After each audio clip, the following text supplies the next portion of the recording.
తెల్లవారే వెలుగు రేఖలా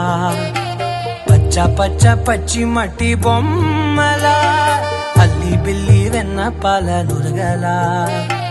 అచ్చ తెలుగు ఇంటి పూల కొమ్మలా దేవదేవుడే పంపగా ఇలా దేవతే మా ఇంట అడుగే పెట్టెనంట బ్రహ్మ కళ్ళలో కాంతులే మా అమ్మలా మా కోసం మళ్ళీ లాలి పాడేనంట.